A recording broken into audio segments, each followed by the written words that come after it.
A principios del siglo XX, las comunicaciones mejoran en gran medida, permitiendo así un mundo globalizado donde se producen intercambios culturales, sociales y de mercado entre los diferentes países.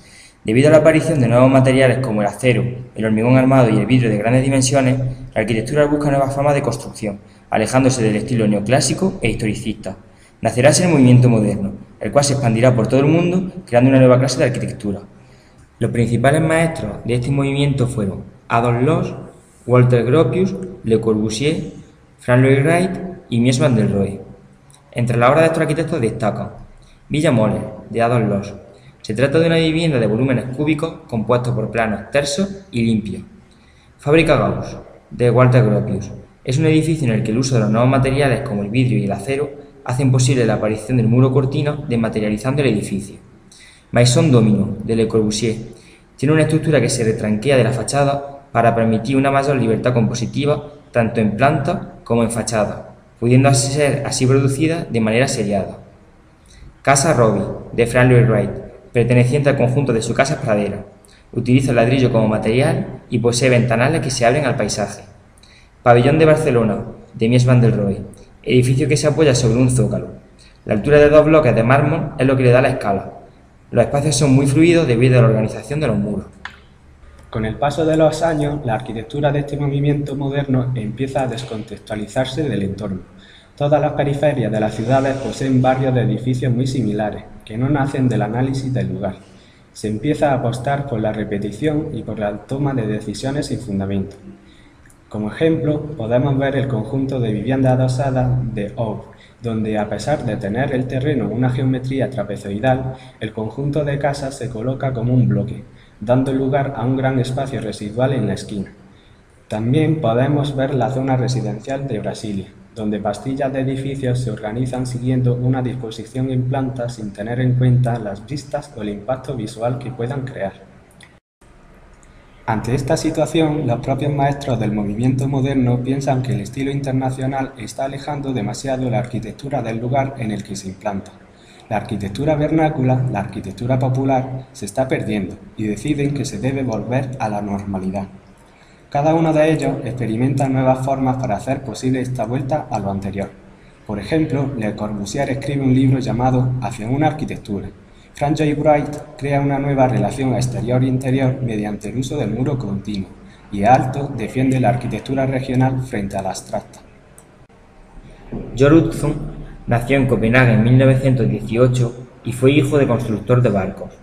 Viaja por Europa, Asia, Marruecos, México y Estados Unidos, razón por la cual recibe influencias de arquitecturas no occidentales. Este arquitecto también se hace partícipe de ese sentimiento de pérdida de relación entre la arquitectura y el lugar. Piensa que antes de proyectar han de tenerse en cuenta el espacio, el carácter, el significado, la identidad y la historia del entorno que nos rodea.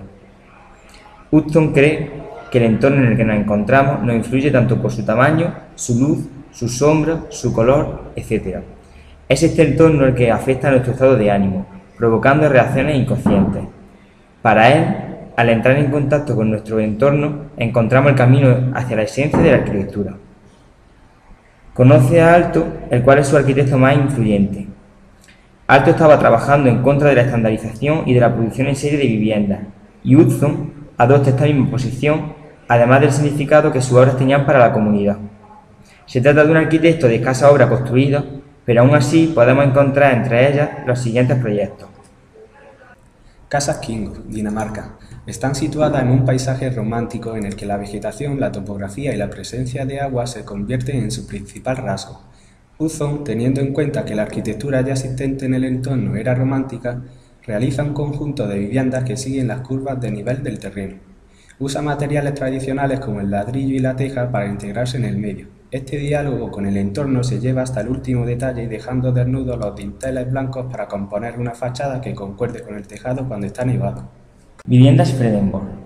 Como el paisaje y la arquitectura del lugar son románticas, se trata de un proyecto muy similar al anterior en el mecanismo de integración en el territorio, con la diferencia de que las hileras de viviendas se colocan en este caso perpendiculares a la línea de nivel del terreno.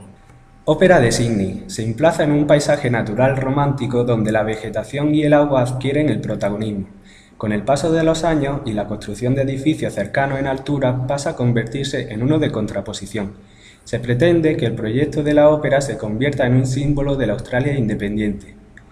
La obra busca enfatizar esa composición con el entorno que le rodea. Las cubiertas aluden a las velas de los barcos para integrar la memoria del lugar en el proyecto, al mismo tiempo que su color se contrapone al de la bahía y los edificios rojos iniciales. Parlamento de Kuwait. Se sitúa en un territorio en el que los edificios existentes lo han convertido en un paisaje de composición o contraposición por la diferencia que se produce entre la tranquilidad del agua y la actividad de los altos edificios.